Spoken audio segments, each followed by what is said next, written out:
मूर्ति पूजा वेद शास्त्र विरुद्ध है।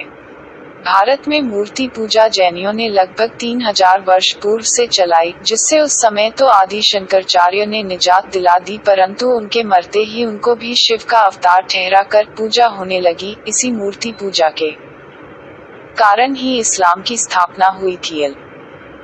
सृष्टि के आरंभ की सबसे पुरानी पुस्तक वेद में एक निराकार ईश्वर की उपासना का ही विधान है। चारों वेदों के 20,589 मंत्रों में कोई ऐसा मंत्र नहीं है जो मूर्ति पूजा का पक्षधर हो। मूर्ति पूजा वैसे है जैसे एक चक्रवर्ती राजा को पूरे राज्य का स्वामी न मानकर एक छोटी सी झोपड़ी का स्वामी मानना। वेदों में परमात्मा का स्वरूप यथा प्रमाण न तस्य प्रतिमास्ति यस्य नाम महद्यस। कोष्टक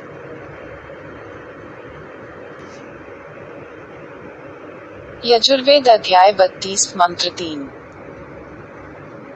उस ईश्वर की कोई मूर्ति अर्थात प्रतिमा नहीं जिसका महान यश है।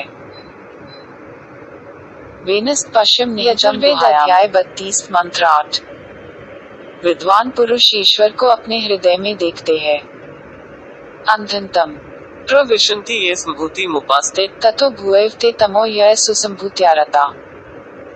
योजक चिन्ह कोष्टक यजुर्वेद अध्याय 40 मंत्र 9।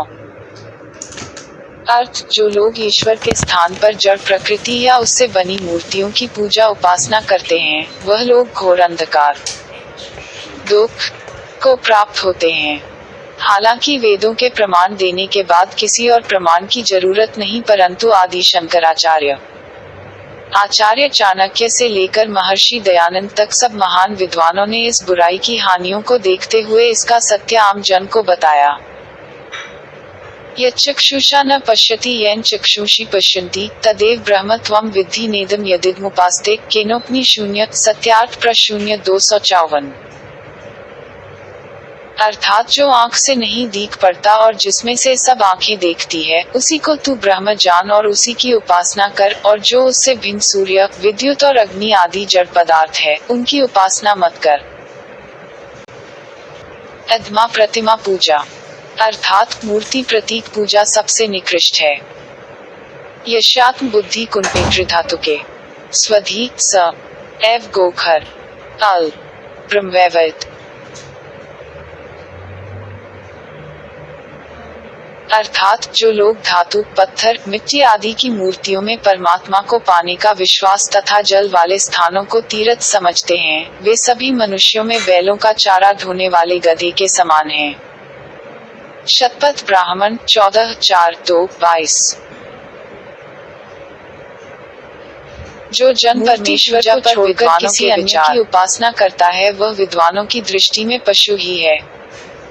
नास्तिको वेदनिदक मनु 0:0-12। मनु जी कहते हैं कि जो वेदों की निंदा अर्थात अपमान, त्याग, विरुद्धाचरण करता है वह नास्तिक कहलाता है। प्रतिमा स्वल्प बुद्धि नाम आचार्य चाणक्य। कोष्टक चाणक्य नीति अध्याय 4 श्लोक 19। अर्थात मूर्ति पूजा मूर्खों के लिए है। मूर्ति पूजक कहते हैं मूर्ति पूजा एक माध्यम है। नहीं, मूर्ति पूजा कोई सीधी या माध्यम नहीं बल्कि एक गहरी खाई है जिसमें गिरकर मनुष्य चकनाचूर हो जाता है, जो पुनः उस खाई से निकल नहीं सकता। कोष्टक दयानंद सरस्वती स प्र समूह 11 में। वेदों में मूर्ति पूजा निषिद्ध है, अर्थात जो मूर्ति पूजता है वह वेदों को नहीं मानता, तथा नास्तिको वेद निंदक अर्थात मूर्ति पूजक नास्तिक हैं। संत कबीर जी ने मूर्ति पूजा का विरोध करते हुए कहते हैं, पत्थर पूजे हरी मिले तो मैं पुजू पहाड़ इस तो चक्की भली, जिससे पीस खाए संसारल। यदि पत्थर की मूर्ति की पूजा करने से भगवान मिल जाते तो मैं पहाड़